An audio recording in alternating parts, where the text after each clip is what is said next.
¿Qué tal? Saludos, ¿cómo están? Bienvenidos a Gran Canaria Televisión, una semana más a este espacio para hablar. En nuestro programa no solemos hablar de política, pero sí de las personas que están en la política y especialmente si por ellas mismas consideramos que pueden ser del interés de espectadores como ustedes. Por eso, hoy está en nuestro patio de tertulias Anselmo Pestana Padrón. Bienvenido, señor Padrón. Gracias, gracias. Anselmo Pestana Padrón es isoriano. Nació usted en Guía de Isora. Mis padres trabajaban en el sur de Tenerife, en la zafra del tomate, y mi madre palmera, mi padre canarión. Nací allí, a los 6 meses ya estábamos en La Palma y ahí he desarrollado mi vida, ¿no?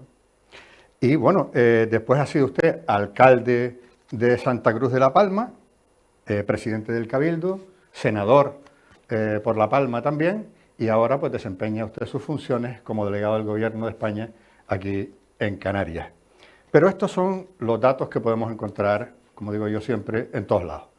A nosotros nos gustaría remitirnos mucho más atrás y saber cómo era y qué pasaba por la cabeza de aquel niño Pestana de Isora, de la Guía de Isora. De Guía de Isora. Bueno, como dije, desde los 6 meses en la isla de La Palma, familia muy humilde. Viví en Santa Cruz de La Palma, he vivido prácticamente toda mi vida en Santa Cruz de La Palma. Ahora mi casa está en las cercanías de Santa Cruz de La Palma, en Punta Llana. Bueno, primero en un barrio que se llama El Planto, en la zona del Barranco de las Nieves, una escuela unitaria, ahí hasta cuarto de GB. Sí, sí, es lo que tienen nuestras edades, que éramos de escuela unitaria GB, al la principio. primaria ahora, bueno, hasta cuarto, que era una unitaria, que sabes que se mezclan los cursos.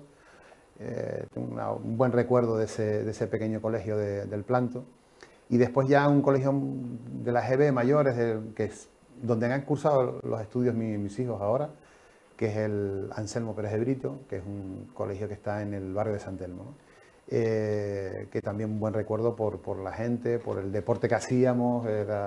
Era un barrio muy futbolero, que jugaba también al balonmano, y bueno, ahí pues tuve muy buenos compañeros de deporte y también de estudios, ¿no? Era una época muy bonita. Y en las cercanías, ya vivíamos ahí en esa zona de San Telmo, pues después pasamos al instituto, al Alonso Pérez Díaz, precisamente el nombre de un diputado republicano que murió en la cárcel, murió represaliado en el año 41, y que fue un diputado famoso, era republicano de estos moderados, que buena parte de la izquierda le votaba para que pudiera salir elegido, ¿no? Y hay una foto que siempre me ha impactado mucho, que es la llegada de Alonso Pérez Díaz. Bueno, en esta época es más fácil ser diputado en Cortes, ¿no? Sí. O senador, porque vas en avión. Pero en esa época, pues me imagino que se pegaría al hombre la temporada de sesiones del Congreso, Claro. pues 6 meses sin ver a su familia probablemente y venir, ¿no? Y era en la llegada hay una foto muy bonita del puerto de Santa Cruz de La Palma, este diputado republicano con centenares y centenares de personas alrededor que lo habían ido a recibir. Increíble, una cosa Emocionante. muy bonita, sí, sí. Decía que se crió en un barrio que era futbolero y de balonmano. ¿Usted era más futbolista o balonmanista? De todo. Yo en esa época jugábamos el San Telmo tenía una cadena de filiales que después nutrió en buena parte al Mensajero y al Tenisca. Era un barrio de chicos muy competitivos en esa materia. Jugué con muchos de ellos que después fueron jugadores titulares en la segunda B con el Mensajero, ¿no? Y en balonmano era ya como deporte escolar, que quedamos también campeón insular, bueno, en esa época lo que había, ¿no? Y también jugué al baloncesto un poco más tardío, ¿no? Pero era un barrio como muy deportivo, ¿no? La forma de encontrarse, y articulaba un poco también el barrio, ¿no? Ese club de fútbol, Claro. que se entrenaba en un campo de fútbol que estaba a una industria harinera que hay ahí en las cercanías del cole también, y que tenía forma irregular, o sea, entrenábamos en un sitio que tenía forma de L, ¿no? Imagínense, pero bueno, lo que había, ¿no? Y después ya jugábamos en el campo de Bajamar, que era el campo en el que jugaba el Mensajero, el Tenisca, el San Telmo, todos los equipos, ¿no? Eso como deportista, pero ¿y como estudiante? Bueno, en general buen estudiante en la EGB. En todos los niveles. Sí, sí, bueno, básicamente sí.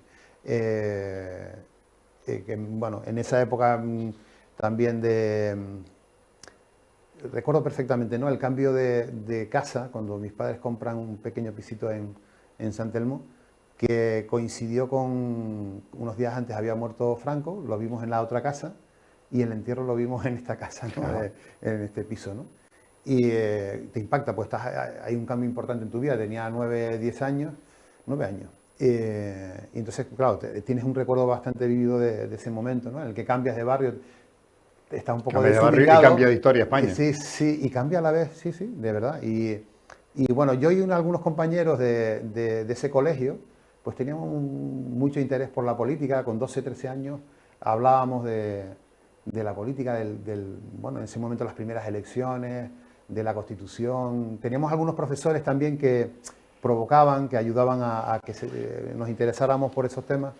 Y fue muy bonito, porque al final es un poco la semilla que después te va quedando ahí, de que quieres formarte para participar en lo público y dedicarte a esto, ¿no? Bueno, que tiene muchas cosas positivas, algunas también negativas, pero muchas cosas positivas porque puedes hacer labores creativas, ¿no? Es verdad que en unos cargos más que en otros. Ahí tengo, por ejemplo, un buen recuerdo de la época de presidente del Cabildo, porque te permitía hacer cosas, ¿no? Y planificar cosas y encauzar cosas, ¿no? Ahora vamos entrando Sí. en todas esas etapas, porque hay un salto que no me gustaría que fuera un salto, sino que fuera una continuidad. Este chico, buen estudiante, que termina EGB y termina el bachillerato, luego tiene que irse a La Laguna a estudiar, y decidió estudiar Derecho. ¿Cómo fue ese impacto de dejar el barrio de La Palma e irse a La Laguna? Bueno, como íbamos en un grupo, los palmeros teníamos del propio instituto, éramos bastante unidos y bueno, te sentías bastante acompañado, ¿no? De hecho, la Universidad de La Laguna, en esa época especialmente, pero entre canariones y palmeros, aquello estaba tomado Claro. por la gente de fuera, que eran los que hacíamos mucha vida, ¿no? En esa ciudad. Al principio, bueno, el primer año estaba en una pensión, en Barrio Nuevo, un poquito más alejado de lo que es el centro, y ya después pasamos al centro, primero en un piso, 2 años con unos compañeros inolvidables de esa época, que eran gente del baloncesto también, y algunos compañeros desde la infancia también de la EGB en la Anselmo Pérez de Brito, que estudiaba también conmigo Derecho, y el resto eran gente del baloncesto, que pasamos una época muy bonita, que estábamos encima del Tocuyo. No sé si conoces La Laguna, pues el Tocuyo es un bar histórico de ahí de La vino conozco con a medias, vino, pero ¿no? Barrio Nuevo lo conozco muy bien. Sí, bien. Y bueno, pues una época también bonita. Después ya pasé al San Agustín, a la residencia de estudiantes, y también una época bonita porque conocía muchísima gente, no por los estudios, sino por residir allí en esa residencia de toda Canarias, ¿no? Y con ellos, aunque tienes un contacto más limitado, es una época bonita, ¿no? Y recuerdas anécdotas de lo que vivimos allí, y alguna vez nos hemos encontrado para recordar esos viejos tiempos, ¿no? Y una vez finalizada la carrera, ya con 25 años, se hace usted funcionario del Cabildo de La Palma. Sí, ahí tuve la suerte de coincidir, de preparar oposiciones en un momento también con mi compañero, con José Rodríguez, que él también se prepara oposiciones y las saca, en un momento de creación de plazas, porque los cabildos en esa época, estamos hablando a partir del año 87, 89, el gobierno, bueno, la comunidad autónoma delega y transfiere competencias a los cabildos insulares. Y eso es un momento de expansión, ¿no? De la figura de los cabildos, y entonces salen bastantes plazas de funcionarios, y ahí, bueno, ese hueco lo supe aprovechar con unas oposiciones, y bueno, empecé en secretaría, después en temas de medio ambiente, de ordenación del territorio. Fue una época también muy bonita, porque vas creando cosas y te sientes útil también ahí en temas interesantes para la isla, ¿no? Y ya ahí, puesto que venía con una tendencia, no sé si marcada o no muy marcada, de admiración por lo político, por la dedicación a los demás a través del servicio de la política. Ahí ya con 25 años y funcionario, ya decidió, este va a ser mi mundo. Bueno, un par de años después me ofrecen integrarme en el Partido Socialista. Había un líder insular ahí, Felipe Hernández, y teníamos, bueno, pues profesores, antiguos profesores míos del instituto, que me animaron a participar ellos eran militantes del Partido Socialista, y ahí, bueno, pues empezamos, al poquito tiempo era el secretario general de la agrupación, y bueno, pues ya vas enfocando también un trabajo aparte del de funcionarial, el de la política, ¿no? Pero es verdad que había participado antes en asociaciones juveniles, en asociaciones culturales como la Cosmológica, hasta en el Mensajero, fui directivo también en una época, siempre interesado por ayudar un poco en cada sitio y tener interés en aportar cosas, ¿no? De hecho,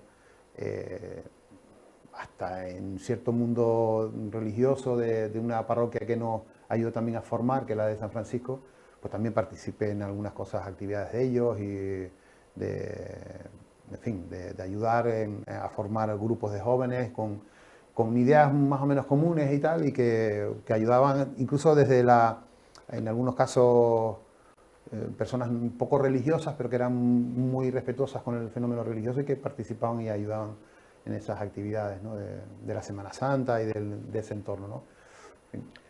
Y, señor Pestana, ¿es usted un hombre libre y de buenas costumbres? Bueno, así me reconocen, quien me conoce. Y bueno, lo intentamos en cualquier caso como persona.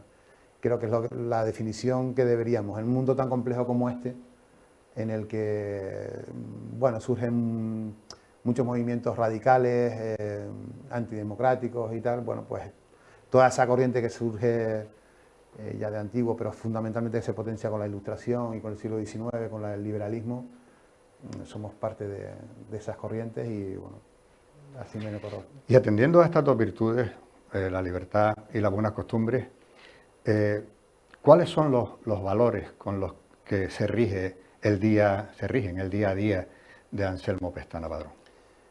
Bueno, si en política que estamos acostumbrados y hay noticias un poco dramáticas en algún partido político, ¿no?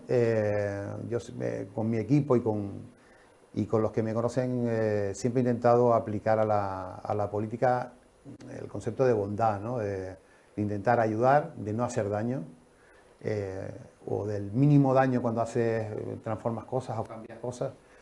Y yo creo que en eso tenemos buena gente, ¿no? También aquí en Canarias, en mi partido, también a veces los he encontrado en otros partidos políticos, y ha habido momentos aquí que hemos vivido en la gestión de la delegación, por ejemplo, el fenómeno migratorio, donde ha habido personas excepcionales. Ha habido también mucha miseria, lógico, en fenómenos como ese, pero gente que ha estado a la altura, ¿no? de los tiempos y que se les recordará por los gestos que tuvo con seres humanos que llegaban a nuestras costas y ante la carencia de medios, pues ayudarnos lo posible, con los medios que tuvieron. Y ahí hubo asociaciones, hubo políticos, responsables municipales, responsables autonómicos, insulares, algunos que nos ayudaron cuando pudieron y cuando se les requirió. Y entonces, bueno, en la política esa es la clave, ¿no? De decir, mínimo daño y toda la bondad para ayudar a que las cosas salgan adelante, ¿no? Sabiendo que muchas veces hay precariedad de medios, que todos los recursos son limitados y nunca vas a llegar a todo.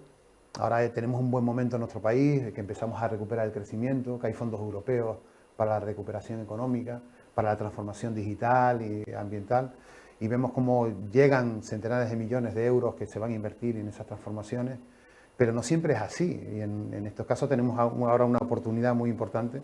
Ayer la ministra presentaba pues, unos fondos europeos muy importantes para Canarias para descarbonizar nuestra economía, y bueno, pues esos son los momentos que hacen más bonita la política, si quieres, ¿no?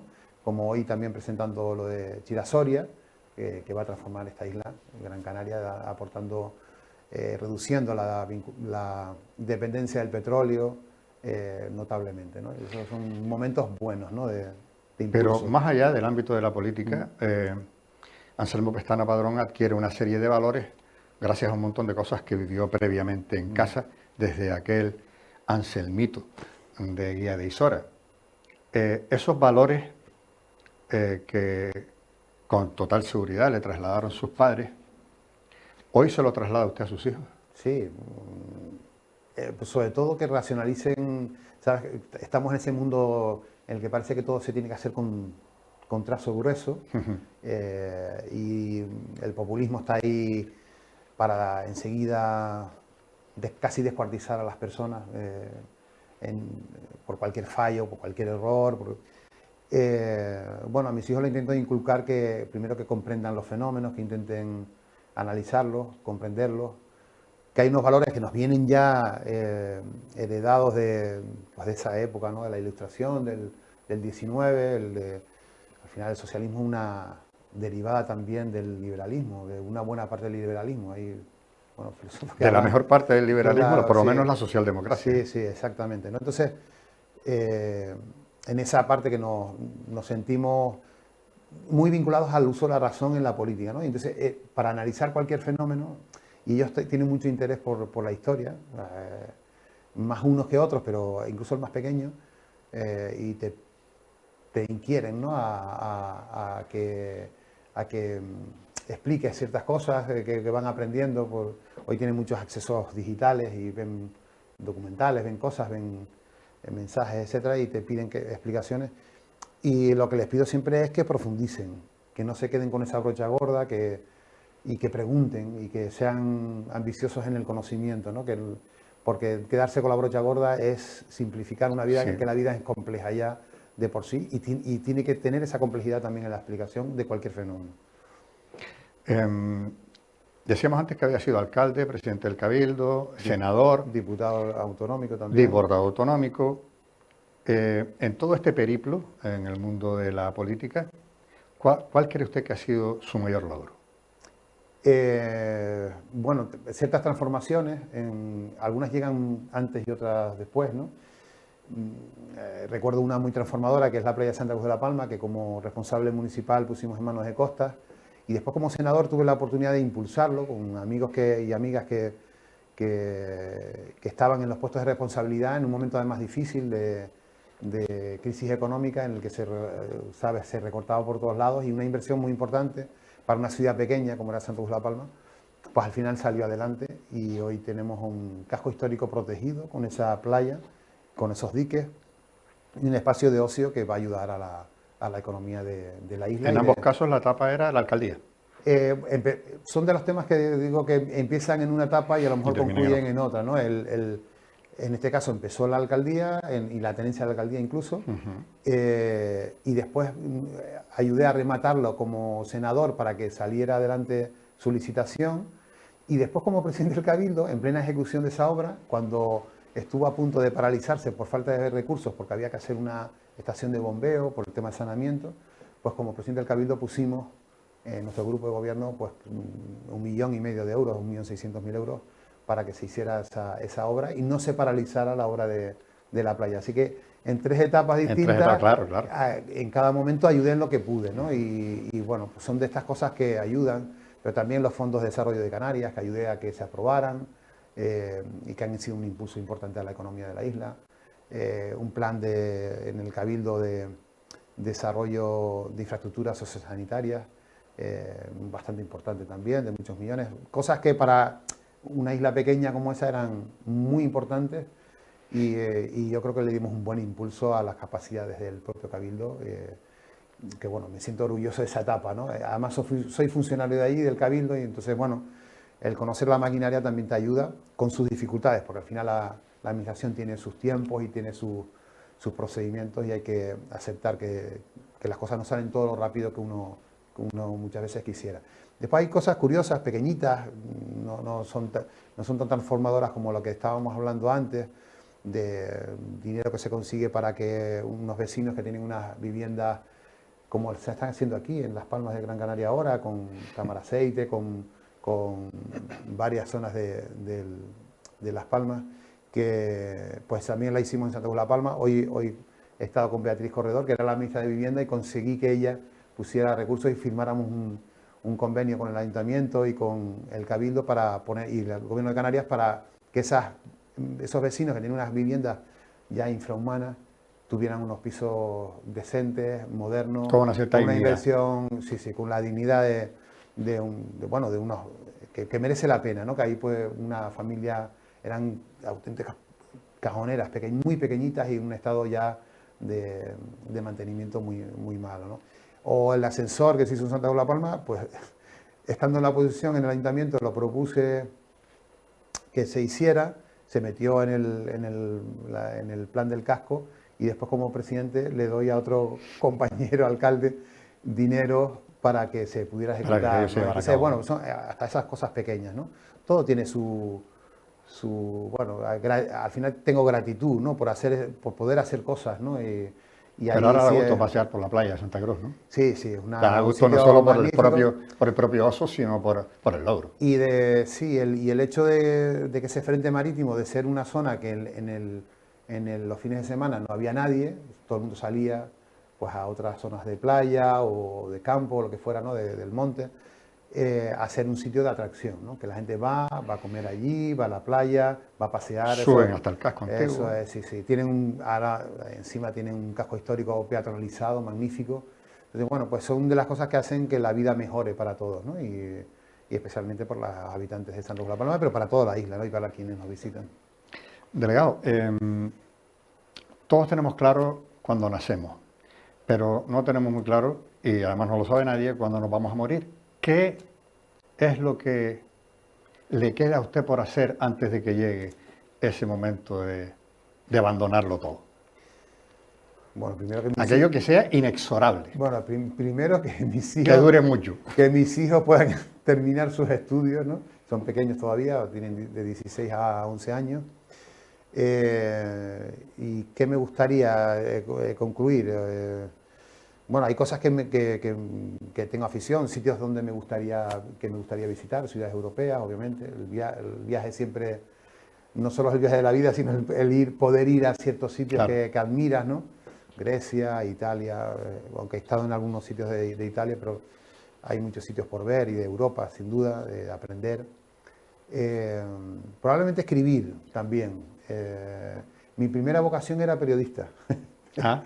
Sí, lo que pasa que estaba cerrado y se apuntó en derecho. Sí, no, bueno, ahí bueno, no había periodismo en Canarias en esa época, había que ir a Madrid.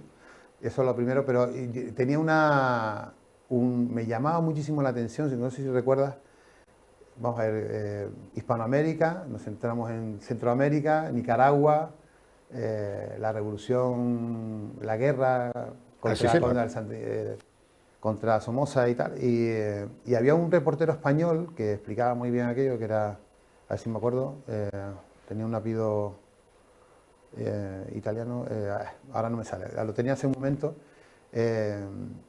y que me llamaba mucho la atención, primero por el coraje de ese periodista de estar en plena guerra. Hemos visto algunos periodistas españoles que han muerto sí, corresponsal de guerra. Corresponsales, ciertamente peligroso, ¿no? Pero me admiraba la vocación de él y su equipo de estar ahí en pleno riesgo. Federico Volpini era el embajador, el enviado especial de Televisión Española en Nicaragua. Y bueno, me llamaba la atención por el respeto que tenía hacia ese mundo, ¿no? Porque también es creativo. Al final, bueno, mi mayor admiración como de un escritor es también a un periodista, que era García Márquez, ¿no? Claro. Al final, él era un escribidor, pero un escribor primero de noticias, ¿no? Y los primeros mejores textos de él son crónicas de su país, entonces, el periodismo está ahí como, además, es una de las piezas fundamentales de la democracia. Un periodismo independiente, plural, es clave para tener una democracia sólida. Cuando una democracia tiene unos medios controlados o por un poder económico o un poder político solo, estamos perdidos como democracia, porque esa democracia no funciona. Sin lugar a dudas. tiene que haber pluralidad, tiene que haber medios diversos y saber soportar a veces la crítica, aunque a veces la consideres injusta, ¿no? En tu gestión como personaje público o por tu misión en la política, ¿no? Y bueno, ahí, en cualquier caso, mis mayores escritores así que admiro, buena parte han sido primero periodistas, o sea, estuvieron ahí al pie de la calle y después, bueno, pues se hicieron ya escritores de clase, ¿no? Y en su vida, evidentemente, ha habido rosas, pero más rosas que espinas. Bueno, al final yo creo que la memoria de cada uno siempre te quedas con lo mejor de lo vivido. De rosas las espinas. Sí, sí. Yo creo que además por un tema también de supervivencia como persona es no fijarte tanto en lo malo, que lo ha habido, obviamente, y yo he pasado momentos de angustia en la gestión, en lo personal también, momentos duros, pero bueno, siempre intentas recordar lo mejor de lo que te ha pasado y agradecer al final a la vida las oportunidades que te ha puesto. Alguien me dijo en una ocasión, lo que sucede conviene, y cuando he tenido algún resbalón, algún fracaso en política, he tenido victorias y he tenido también algún fracaso. Y eso no solo te ayuda a madurar, sino también a mirar las cosas con otra perspectiva, decir, bueno, al final la vida te va dando otras salidas, otros reconocimientos y seguir adelante construyendo, haciendo lo posible, ¿no? Por tener una vida social, en tu colectividad, una vida mejor para todos, en lo posible, ¿no? A partir de las 14 horas 10 minutos del 19 de septiembre, la isla de La Palma empezó a sangrar por uno de sus costados. Afortunadamente, pues no hubo que lamentar fallecimientos ni desastres personales provocados directamente por la erupción del volcán de Cabeza Vaca. Uh-huh. Pero claro, usted lo tuvo que vivir en estéreo, por decirlo así, porque lo vivió como palmero y lo vivió como delegado del gobierno. Eso, y permítame la expresión más popular, eso, ¿con qué pan se come? Bueno, pues primero con la preocupación nada más salir el volcán, me lo comunica, creo que las 15 y 10, o sea, a las 3 y 10 de la tarde, si no recuerdo mal, ¿no? Las 3 y 10, perdón, sí. Me llama en ese momento, estaba desplegándose la UME, saben que llevábamos una semana de aviso, movimientos sísmicos que estaban ya anunciando, según se iba además acercando a la superficie de la Tierra terrestre, te iban anunciando que efectivamente se iba a producir una erupción. Entonces ya estaban llegando a esa hora efectivos de la UME y me llama el teniente coronel gallego me llama para informarme que acababan de llegar al puerto de Santa Cruz de La Palma y que se iban a desplegar. Y en ese momento me informa, estábamos preparando en casa la comida con los chicos, ya venía una reunión del PEVOLCA, y me dice, acaba de erupcionar, estoy viendo la tele, saliendo del barco, hemos visto que está erupcionando, si lo ve en la televisión autonómica, y me acerqué y lo pude ver. Y entonces en ese momento, lo primero que haces, aparte de terminar ese momento de la comida para despachar, sabes que ya al momento me llaman de Moncloa que viene el presidente, que, en fin, que esa tarde iba a llegar también. Y lo primero que fui es al Google Maps, al Google Earth y ver dónde era Cabeza de Vaca exactamente para ver el riesgo en el que íbamos para estudiar un poco el riesgo, sí. Y ahí se hizo una toma de pantalla, ¿no? Bueno, pues desde Cabeza de Vaca hasta la playa de los Guirres, la costa de... Y ahí ya me asusté, ¿no? Viendo lo que estaba por debajo de Cabeza de Vaca. Era el disperso del Valle de Aridane al completo y yo ya sabía lo que iba a suponer. Fuera corta o fuera más larga la erupción, eso no lo podíamos evaluar en ese momento. 84 días. Ha sido el volcán más largo de la historia además, ¿no? Encima. Pero bueno, no puedes prever cuánto va a durar un volcán. Claro. Pero lo cierto es que yo solo decía a los científicos allí, cuando hubo dudas de si la lava iba a llegar al mar, y bueno, las erupciones históricas de La Palma todas han llegado al mar. Y esta llegó también al mar, ¿no? Entonces pongámonos en la peor situación, ¿no? Porque tienes que ponerte un poco en lo peor para evaluar lo que... Entonces yo Y para hacer la mejor prevención. claro, y entonces digo, bueno, vamos a tener el valle cortado en dos, eso nos va a dificultar la vida durante bastante tiempo. Ya estaba con la idea clara de un poco del daño. Es verdad que encima se ensachó mucho aguas abajo, ¿no? Y eso ha hecho todavía que el daño fuera mayor. No fue como el 49, el volcán de San Juan fue mucho más estrecho y después sí se abrió en el mar, que fue la isla baja de las Ollas, y obviamente era un volcán totalmente diferente por su ubicación, por su peligrosidad y por el daño que ha hecho al Teneguía, que yo viví con 5 años, y aquello fue una fiesta. Aquello fue una fiesta. Íbamos de excursión, con las familias, los daños al territorio fueron a algunos cultivos de viña, pero ni siquiera el faro que estaba por debajo del Teneguía fue dañado por la erupción volcánica, ¿no? Entonces, claro, es que es tan distinto la evaluación del riesgo ahora que hemos tenido esta experiencia de la que teníamos con el volcán del 71, el Teneguía, que bueno, te hace replantear muchas cosas y a mucha gente, me imagino, del Valle también, ¿no? Obviamente nuestro vulcanismo en Canarias no es en general peligroso, se anuncia y no es explosivo, pero sí es destructor, como cualquier volcán, ¿no? Al final hay... Entonces, tenemos que protegernos un poco de eso, ¿no? Seguros... claro, pero esa es la visión como delegado, pero ¿y como palmero? Bueno, que teníamos un reto por delante, que esto, bueno, que el primer reto era que no muriera nadie y ahí se movilizaron recursos del Estado, no solo en la parte científica que asesoraba a la parte directiva del PEVOLCA, sino también de personal de seguridad. Estamos hablando de más de 300 efectivos de la Guardia Civil, 50 de la Policía Nacional, que reforzaron a la Guardia Civil en una demarcación que era de Guardia Civil, la UME, la Armada, el Ejército del Aire, todos colaboraron en algún momento en necesidades que había que implementar, el Ejército de Tierra, que ayudó también muchísimo en las zonas de ese arenal que se ha creado en la zona de Las Manchas. Y ahí ha habido un trabajo muy comprometido de todas las administraciones.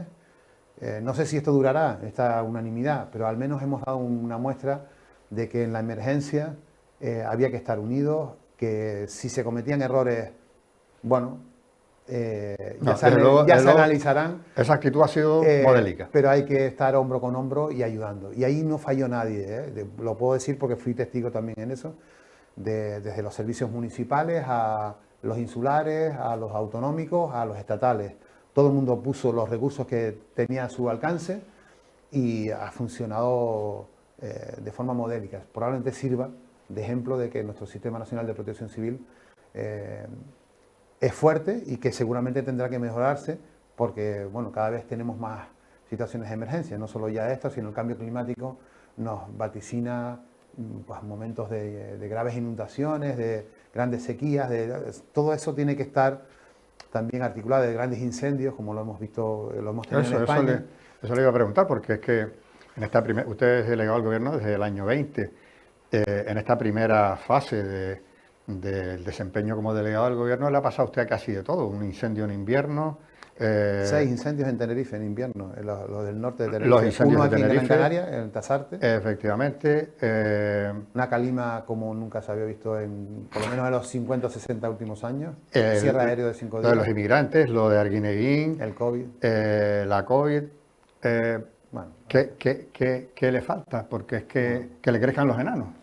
Bueno, lo que falta es que tengamos un periodo de cierta tranquilidad y que aprovechemos las oportunidades que nos dan fondos europeos, que nos dan que este es un país que está creciendo, que se devolverá la normalidad también en el turismo y hay muchísima gente en Europa con ganas, con muchísimas ganas de pasarlo bien, de disfrutar de un buen clima y tenemos que estar preparados para eso y estoy convencidísimo que eso nos va a servir de palanca también para nuestro desarrollo.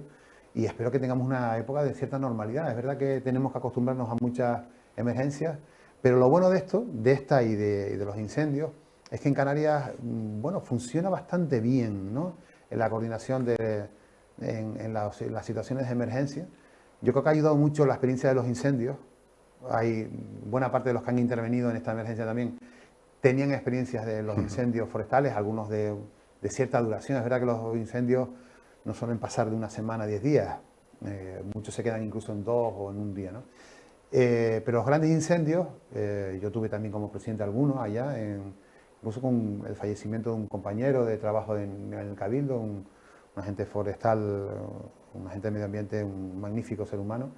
Y es verdad que esos funcionamientos en los incendios han pulido mucho las relaciones entre los distintos cuerpos y ha permitido que haya una agilidad bastante notable en las emergencias en Canarias, ¿no? Y ahí también hay un compromiso de toda esa gente, de esos servidores públicos y también de entidades de voluntarios, etcétera, que ayudan muchísimo a que pues, estemos muy sincronizados, ¿no? Es verdad que esta era distinta porque, claro, prácticamente 3 meses, ¿no? Desde la primera semana de movimientos sísmicos a que se termina el volcán, 91 días. O sea, una emergencia que no habíamos ni imaginábamos cuando esto empezaba, ¿no? Muy larga, muy difícil, pero que haya habido un comportamiento también en general de los vecinos de La Palma, del Valle de Aridane en concretamente. Ejemplar también, de cumplir las normas, y eso es verdad que todavía estamos en el postvolcán, que es una zona de riesgo también. Que ahora todavía mismo, hay una alerta. Fundamentalmente por la emisión de gases, ¿no? Entonces hay que tener cuidado porque en Canarias los muertos en los volcanes han sido más bien por el postvolcán, por la confianza y tal. Ahora tenemos medios para saber que los gases existen. Antes eran intuición, pero la gente moría porque ni se daba cuenta que estaban en una zona de emisiones de gases, ¿no? Cuando se iban a dar cuenta ya estaban perdiendo la vida. Bueno, eso también se está gestionando bien y tenemos que agradecer a la gente que cumpla las normas. Y espero que ese volcán nos sirva también para el desarrollo después. Obviamente ha sido un acontecimiento histórico, hay un fenómeno ahí geológico tremendo, ¿no? Porque donde no había era una ladera, pues hoy hay un bicho de más de 200 metros, anchísimo, y que ha dejado un daño enorme, pero que tendrá que ayudarnos también a nuestro desarrollo y tendremos que utilizarlo, ¿no? Que siempre lo miremos de reojo por lo que ha hecho, ¿no? Hemos hecho un recorrido ya por irle dando término a esta tertulia. Hemos hecho un recorrido desde aquel niño de guía de Isora hasta el delegado del gobierno de hoy. Hemos tenido que hablar de consecuencias y logros políticos porque ese es su desempeño desde hace muchos años, pero ahora me va a permitir que me meta en las cosas de casa.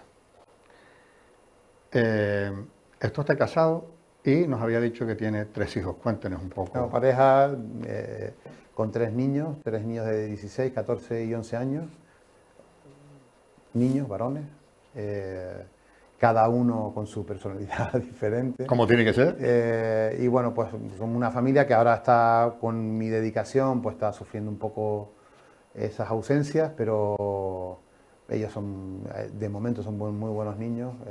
Buenos estudiantes también. En general, se esfuerzan bastante. Tanto la madre como yo, pues intentamos inculcarles que el que persevera al final triunfa en lo que sea. Tú persigues unos objetivos y si luchas por ellos, si te sacrificas, pues podrás alcanzarlos. Si no, por muy inteligente que seas, por la naturaleza te haya dado la mejor inteligencia, si no hay voluntad de esfuerzo, lo otro se perderá, ¿no? Ahí soy muy seguidor de Marina, ¿no? Del filósofo español, que ahí también su experiencia como docente, que él decía que algunos de sus mejores estudiantes después fueron pandilleros, jefes de pandilla, porque no supieron canalizar esa inteligencia que le había dado la naturaleza. Y bueno, es fundamental impulsarle valores de sacrificio, también de respeto a los demás, fundamental, que nosotros sí también le inculcamos muchísimo, ¿no? El respeto a la diferencia de cualquier tipo, que estamos en un mundo complejo, que hay que intentar entender todos los fenómenos para tomar decisiones en la vida, pero sobre todo el respeto a los demás, ¿no? Y ellos, yo creo que en ese sentido son unos niños que van de momento muy bien enfocados y bueno. Espero que Esa es sea- la familia que nace a partir de su mujer y usted. Pero luego está la familia de la que usted proviene, es decir, sus padres. Ujú. Creo que tiene usted como madre a la mejor cocinera del mundo. Bueno, de las mejores, sin duda de las mejores. Hoy está por aquí, por Gran Canaria, además, que está con sus compañeros de las asociaciones de mayores, ¿no? Y es muy buena cocinera, además que se recrea en eso y disfruta viendo disfrutar a los demás, una cosa también muy bonita de la cocina.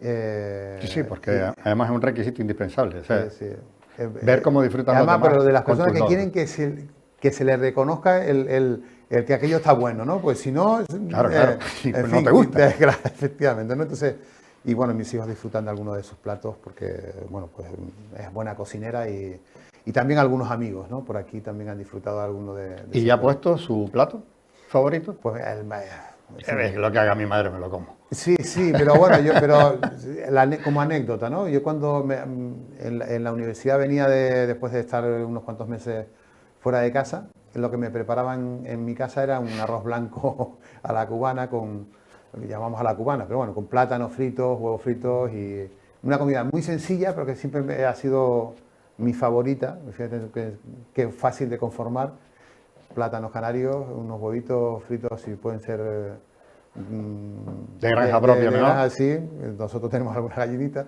y un buen arroz, vamos, eso es Y ya le digo yo que si encima le pone un poquito de chorizo de teror derretido en la sartén por encima, eso ya es hasta pecado. Bueno, total, hay buenas cosas en Canarias, la verdad que sí, que cada vez además tenemos una gastronomía en Canarias mejor y bueno, mi madre siempre le ha gustado y le ha gustado aprender y hace platos magníficos que algunos amigos de la política y no de la política han disfrutado también con ella.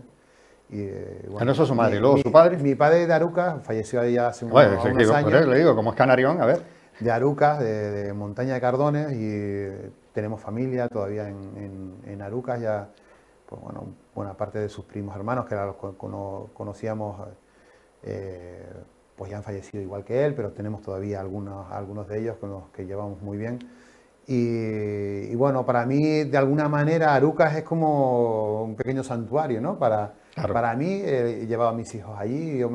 Cuando paseo, además, han mejorado muchísimo el casco histórico, esa zona peatonal en torno a la iglesia de San Juan y del ayuntamiento, etcétera, y del parque. Pues se ha convertido en una zona muy, muy coqueta, muy bonita. Y es como mi segundo pueblo, ¿no? Santa Cruz de la Palma y Punta Llana, donde vivo. Y después Arucas como un referente, porque, en fin, de ahí viene también buena parte de mi familia, ¿no? Me siento muy identificado con... Esto es una curiosidad personal que me acaba de despertar este comentario último. Pestana no es un apellido directamente de La Palma ya. Lo digo porque... Hay pestanas en La Palma, lo que pasa es que mis pestanas vienen de Arucas.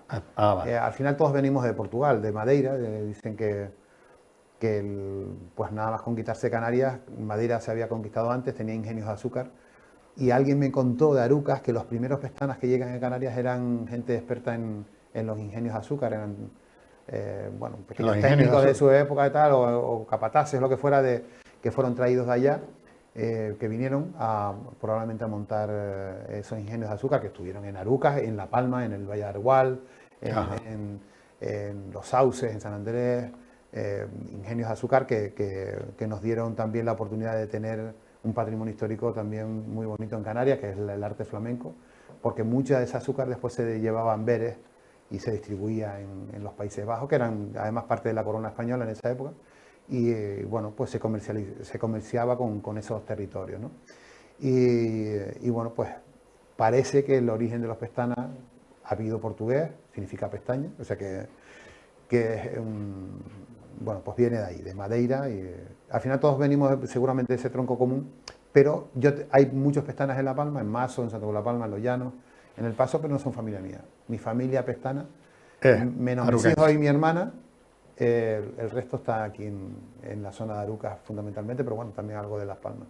Y mire, a menos que me sorprenda, es usted aficionado a la lectura y a la música, pero eso es como todos los de nuestra generación. Somos aficionados a la música, a la lectura, al deporte.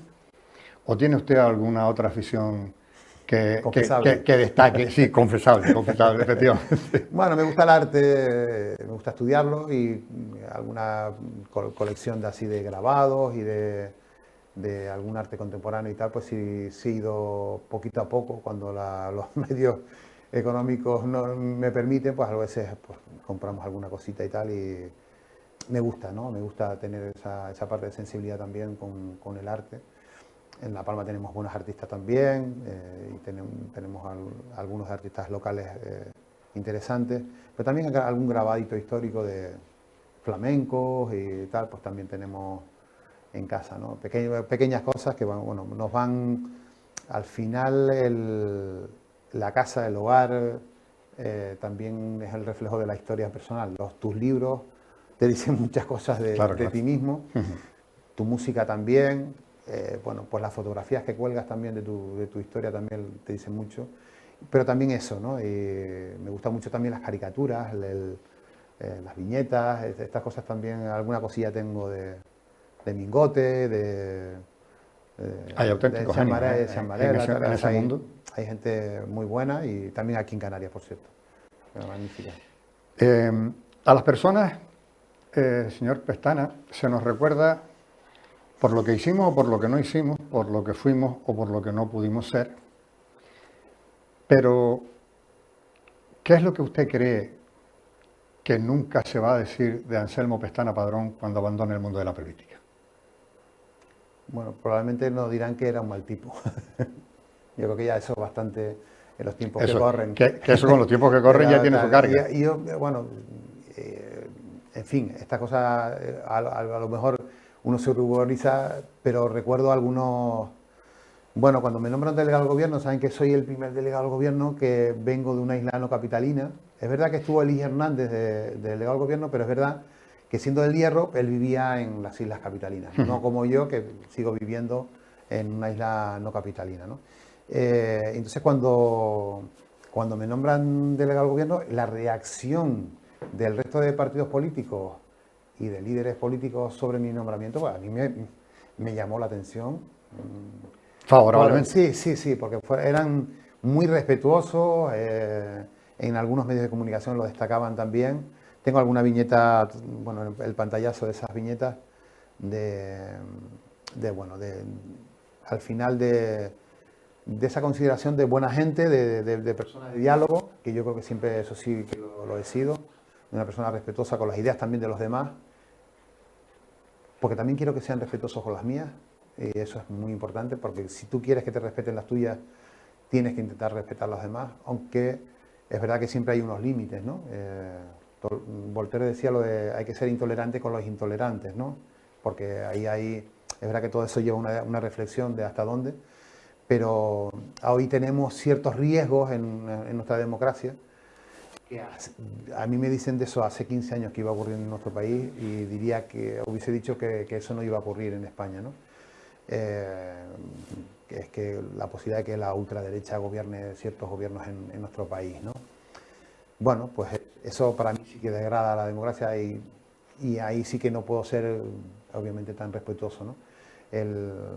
Pero con el resto yo creo que esta sociedad la conformamos todos, la hemos ido avanzando todos. España sí hoy es una gran democracia y está en los estándares como democracia de los 23, 24 países mejores del mundo. Estamos por encima de Estados Unidos, de Italia, incluso de Francia en la valoración global, lo he visto hace poquito. Por cierto que me lo mandó una persona pensando que era una mala clasificación de España, pero claro, cuando empiezas a analizar y a ver quién está por debajo, bueno, pues te dice, bueno, estamos de cerca de 200 países en el mundo, estamos en el puesto 23-24. Hace 40 años estábamos en el 150. Estábamos de los peores países del mundo, en derechos humanos, en valores cívicos, en democracia, en libertades, en desarrollo humano. Y hoy somos ejemplo como país de muchas cosas. Y eso lo hemos construido entre todos, ¿no? Igual que en Europa ha gobernado la democracia cristiana, los liberales, los socialdemócratas han construido una Europa que es, queramos o no, con sus fallos, el mejor territorio para vivir del mundo. Y bueno, yo me siento orgulloso que España haya sido capaz de llegar ahí, incluso de hoy estar por encima de algunos países en ciertos valores de respeto a la diversidad. Y eso lo hemos conformado también. Es verdad que ahí, y quiero presumir de mi partido, ha tirado mucho en nuestra democracia el Partido Socialista, ¿no? Porque cosas que costaron, porque hubo rechazo de cierta parte de la sociedad, hoy es impensable que eso vayamos para atrás, ¿no? En fin, son las cosas, la sociedad va avanzando y va asumiendo como propio ciertos avances, ¿no? Y esa es la virtud de la política, ¿no? Cuando también anticipa cambios, ayuda a que esos cambios se produzcan porque hacen que la sociedad sea sinceramente mejor, como seres humanos, de vivir un país mucho mejor, ¿no? Pero que esto es lo que hemos construido entre todos, ¿no? Y lo hemos visto con el Sistema Nacional de Trasplantes, con nuestra red de carreteras o nuestra red de alta velocidad o nuestros hospitales y nuestros médicos que hoy son la vanguardia en el mundo. Bueno, tenemos que sentirnos orgullosos también de este país, ¿no? De ser una potencia en turismo capaz de reinventarse continuamente y ir batiendo récord de visitantes, porque es un país atractivo para venir, para disfrutar, para comer, pero para disfrutar también de su arte, de su diversidad como país. Entonces, bueno, eso que hemos construido entre todos, esperemos que lo sepamos defender también entre todos. Pues Anselmo Pestanas Padrón, delegado del Gobierno de España aquí en Canarias, muchas gracias por haber querido venir a compartir este ratito en este patio de tertulias, que es Espacios para Hablar, y dejarnos asomarnos a ese otro lado que no está en los titulares de los periódicos, a ese otro lado menos conocido de la persona y del hombre más que del cargo. Muchas gracias. Gracias a ustedes, la verdad que han sido muy amables conmigo. Y a ustedes, señoras y señores, también muchas gracias por dejarnos entrar en sus casas una semana más y por elegir, como siempre, Espacios para Hablar, que saben que es un programa que se hace exclusivamente para espectadores como ustedes. Muchas gracias y hasta la semana que viene.